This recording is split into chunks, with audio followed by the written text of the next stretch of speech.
Hello and welcome back to Kim Reads as we continue with Phantom.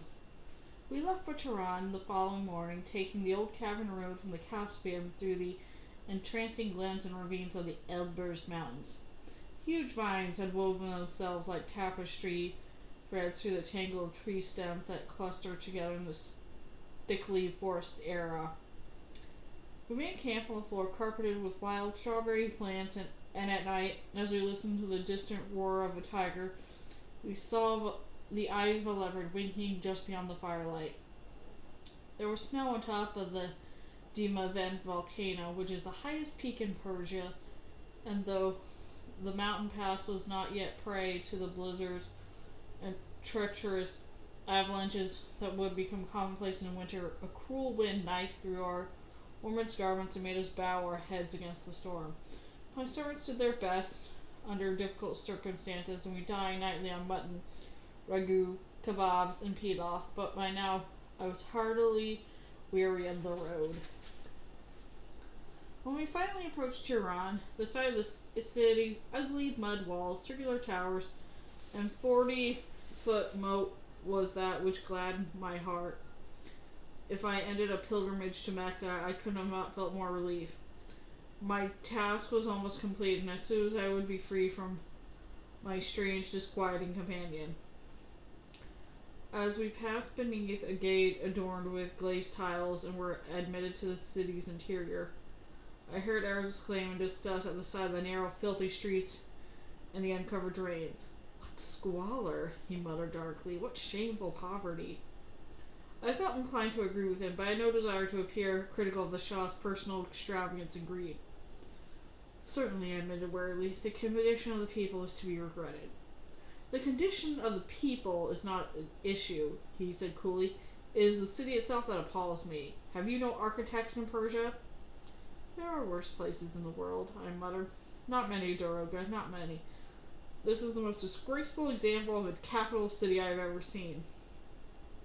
The whole area is a stinking midden breadth of a single building worthy of my attention. That is exactly what I shall tell the Shah when I see him." "Allah!" I breathed with feeling. "You'll be executed before dawn." "Yes, I dare say," he agreed. I looked up with despair. "If you really intend to tell him that, you better learn to moderate your language." Reaching inside my coat, I brought out a folded sheet of paper and handed it to him. "These are some of the prescribed forms of address. I advise you to commit them to the memory before your audience." He studied the paper for a moment and then burst out laughing. "Salutations, O glory of the world," he said in a wickedly menacing tone. "That may be your sacrifice, O shadow of God. Do you honestly expect me to mouth this nauseating garbage? I know it may sound a little absurd to European ears. It's worse than that, Dora. It's an insult to human intelligence." "It's merely a court formality," I signed. "It doesn't mean anything." "Then if it doesn't mean anything, it won't matter if I don't say it," he retorted with infuriating logic. "I have no intention whatsoever of groveling like some ridiculous worm simply to satisfy the colossal vanity of your king. I will speak to him with common civility and nothing more." "Oh, very well," I said irritably. "I insist on this mad infringement of etiquette if you must. But at least you should always call him sir." The laughter died out of his eyes without warning, and then looked at replaced. It turned me cold with fear. There is no man on earth to whom I would ever accord that respect again. I did not dare to question that abrupt statement, and we continued our journey toward the arc on the north side of the town in grim silence. As soon as we entered the palace complex, I had lost him. One moment he was at my side to walk through the maze of connecting rooms, and the next he was gone. It was as though he had simply vanished into the walls. The trick was not unfamiliar to me now. Several times during our tedious trek through Russia, he had performed this single feat, abandoning me without warning or compunction the moment his attention was caught by some unusual feature on the landscape. I had lost him for more than 1 week on the Atsuka beach of the Volga, which much of the 65-mile area is covered with ancient ruins. But I cannot believe he did not dare to disappear now. A bare half an hour before his appointed audience with the Shah. In mounting panic and fury, I traveled all over the sprawling building, muttering obscenities I seldom felt obliged to use, and calling upon even more colorful parts of God's anatomy for aid. Of course, never garden servant I had passed, but not one, it seemed, had seen a man in a mask. If they had done, they certainly have remembered. Removing my collar, I wiped sweat from my brow with the back of my hand. Damn you, Erik, damn you. When I get my hands on you, I'll wring your infernal neck for this. My frantic wanderings brought me eventually to the door of the council chamber. No, I thought, surely not. He wouldn't dare. Pushing through the heavy door, I checked in aghast disbelief. Erik was sitting on the peacock throne, patiently prizing a diamond from the massive gems which decorated the chair's lofty backrest. I stood and watched with horrified fascination as he reached into his pocket, withdrew a handful of cut glass, and selected a piece to replace the jewel he had just removed. Allah have mercy, I gasped. He turned and looked at me without alarm or surprise. Oh, there you are, he remarked calmly, as though he didn't expect me. Would you care for a diamond? A little keepsake to remind you of our happy journey together? I put out a hand to steady myself against the wall. Come down from here, I said weakly. You discovered it would be the end for both of us. In answer, he touched the mechanism at the rear of the throne and set the circular star of diamonds spinning wildly in a kaleidoscope of stimulating rays that blinded me for a second. There are rubies and emeralds, of course, if you prefer, he continued imperturbably, but that would be harder to replace. It would be very much more convenient to me if you simply settled for a diamond. Are you out of your mind? I almost screamed. For pity's sake, come down and let us leave this room before it's too late. Oh, Daroga, he shrieked. What a truly boring little fart you are at times. He came down slowly down the 2 steps, which were decorated with salamanders, and paused to examine one of the 7 jeweled legs which supported the platform. This is a very good work of art, he remarked conversationally. I shall have to come back later and have a better look at it. I was outraged by his brazen impudence. If you come back here again, I shall have you arrested, I snapped. He came back to stand beside me thoughtfully. I don't think that would be very wise, my friend. You really might find a thing or two rather difficult to explain. As he spoke, I became aware of something hard and cold nestling in my ear, and from that orifice I newly removed the diamond I had seen in his hand only moments earlier. The meaning was very clear.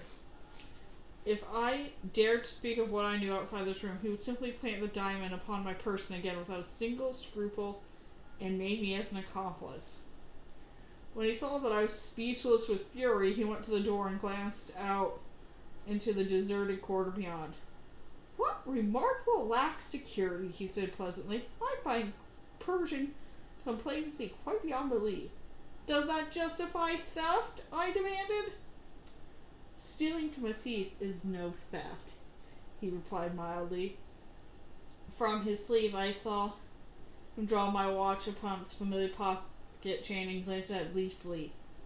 We're late, he said severely, for all the world as though it were my fault, and tossing the watch at me with a careless gesture, he walked outside the room.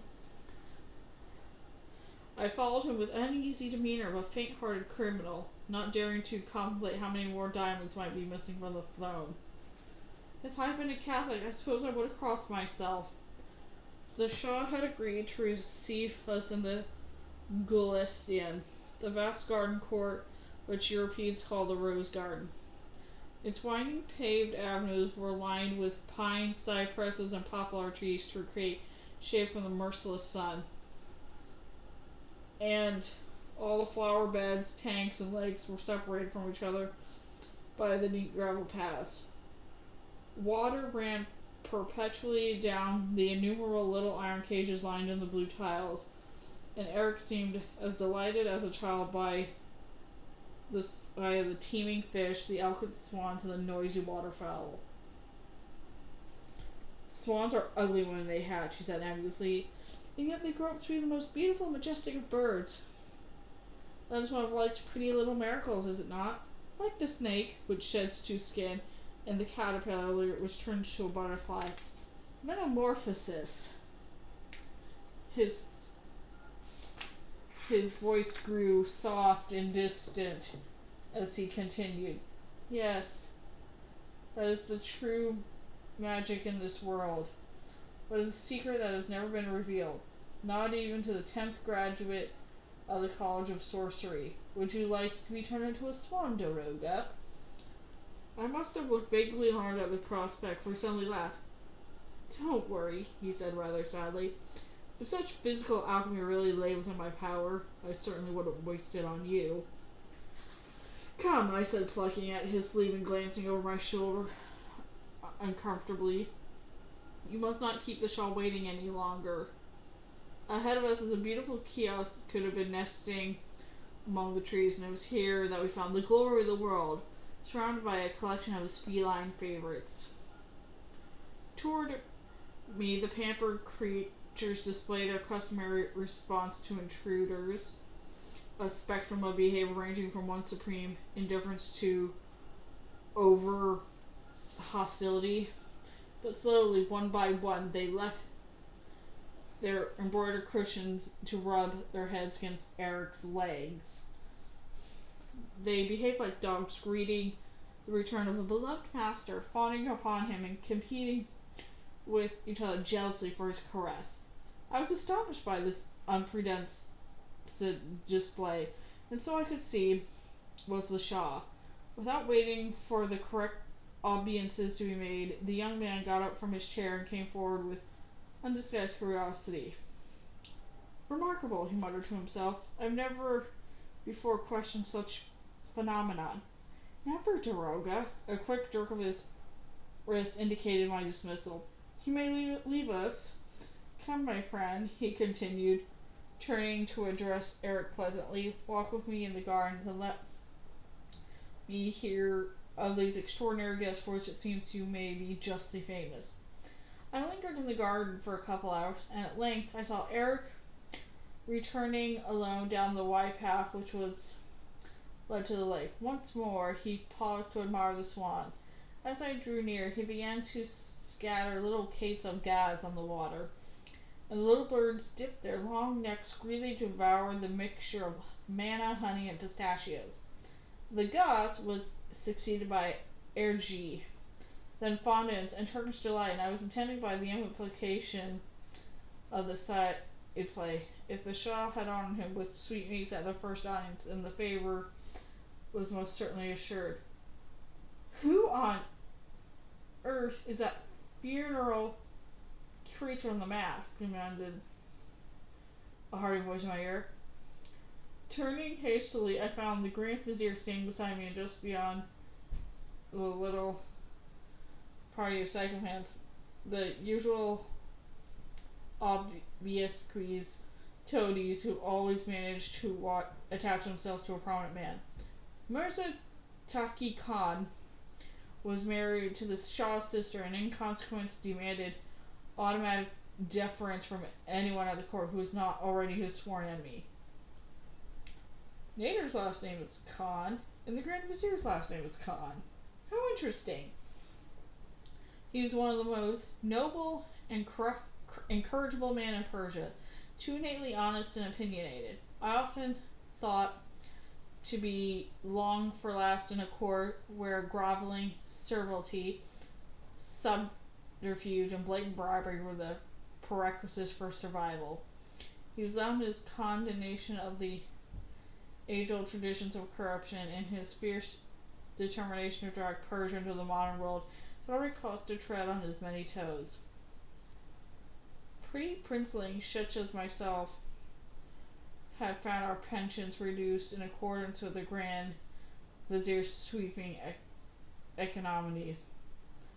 He was in the King of Foundling College, where the best European scientific minds might be put to good military use. And and he did not seem to mind how offended in his ceaseless quest for the funding of this precious brainchild. Remaining in cheerful ignorance of an increasing number of ill wishers, he continued to speak his mind in season and out, confident that royal status would always be in his protection. I was not surprised that he had taken no trouble to lower his voice now as he looked with contempt at Erik. "That is a new magician, Excellency," I said quietly, hoping it would take a hint from the softness of my voice. I knew that Erik possessed the ears as well as the eyes of a cat, and was apt to hear what was inaudible to the average human. "Magician?" frowned the Prime Minister. "Ah, yes, I seem to remember some moonshine a while back about a miracle worker. Sent off to find him, were you not, Nadir? Another absurd extravagance for the treasury to foot, I suppose. Never tell me it's worth the cost of that ridiculous journey." "He has some remarkable powers, Excellency," I said warily. "Indeed? Well, I'm perfectly delighted to hear it. It's time the Khanum had a new toy to keep her occupied and take her mind away from the young fellow's affairs. No good ever comes of permitting a woman to interfere in politics, you know. I trust that odd bag of bones will be capable of musing for long enough to get me with a serious business on the realm. I'm sure he's an utter charlatan like all the rest, but for now he might have his uses. Extraordinary hands he has. They can be quite goose flesh. One rather hopes he knows how to keep them to himself. We really have enough pedantry at court, do we not, my friends?" Laughter came on cue from his attendants, and as the brightly colored party moved across the garden in pursuit of the Shah, Erik came to join me in ominous silence that dispelled any last lingering hope I might have entertained of his ignorance. I knew as soon as I looked at him that he heard every word. "Perhaps you'd like to see the aviary," I said uncomfortably. "I have heard sufficient squawking peacocks for one afternoon," he said. "Who was that?" "The Grand Vizier," I admitted unhappily. "Mirza Taki Khan."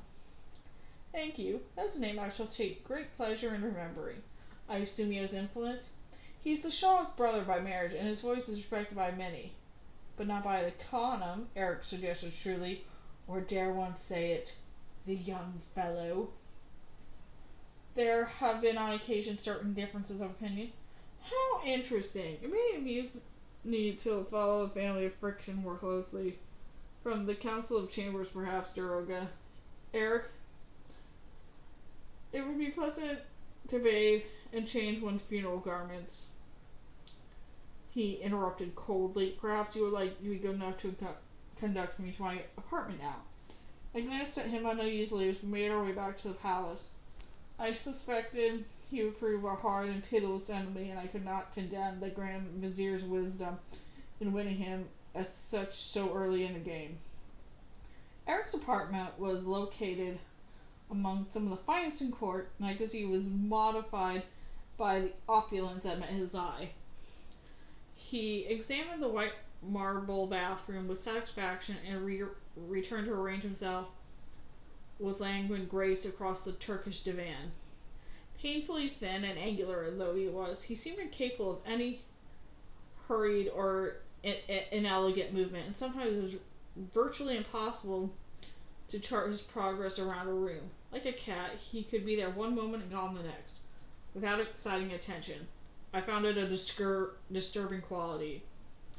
"These apartments are normally reserved for an officer of state," I warned him. "You must expect to make enemies." "I never expect to make anything else," he said. "What did you discuss with the Shah?" I demanded, curiosity. "Among other things, the appalling architectural poverty of the city." My mouth dropped open. "He wasn't angry?" "No, he was rather interested. He asked me to design and build a new palace outside Ashrat. If the result pleases him, I shall be permitted to rebuild Tehran." "Allah!" I breathed softly. "Can you do that?" "There is nothing I cannot do, if I choose." "But Erik, you cannot conjure up an entire palace. That requires professional training, experience of building." I have had all the experience I required, he said shortly. Are you sure? He left off the couch in the grip of some fiercely and ugly emotion that I found impossible to comprehend. I learned my skills from a great master mason, he spat unexpectedly. Do you dare doubt that? No, I backed away from him hastily, aware of cold sweat suddenly trickling down my temples. I don't doubt that you can do anything you say. Still, he advanced upon me, and I continued to retreat. I had never known such a primitive, gut-sliding fear, and my terror was touched with bewildered panic, for I could not think why my words should have made him so uncontrollably angry. Erik, I gasped, for pity's sake, I believe you. I believe you. Can't you hear me? He stopped abruptly. The hands I'd been reaching out for my throat simply fell limply at his sides, and he looked at him with a dull bewilderment. I suddenly had the feeling that I was very close to tears. I'm sorry, he said weirdly. He said, turning from me, my temper is truly inexcusable at times. I look for insults even when none are meant. It gets harder and harder to be rational, to pretend that I don't hear what they say. That ignorant fool in the garden. It's him I want to kill, not you. Not you. You'll show me nothing but sympathy. He made a gesture of frustration towards the mass, and I subsided into brooding silence. After a while, he drifted to the window and looked out with an absence that made me wonder if he had realized I was still there. In his mind, he was suddenly holding what looked like to be a silver compass, turning it around and around and around with breathless fingers. He taught me everything, I heard him murmur distantly. Everything. I can't go on wasting all that he gave me. I want to feel something beautiful, something he would have been proud of. There has to be a purpose to being in this world. There has to be some purpose of living. I waited patiently, expecting to hear more, but did not speak again. His hand was empty now, the compass gone as suddenly and mysteriously as it appeared. He seemed sunk in a very deep reverie as he stared down to the Gulston below. At the very last, believing it to be both sensitive and insensitive, and discouraged to linger, I slipped quietly from the room and left him alone. And that's the end of that chapter. I will see you later. Bye.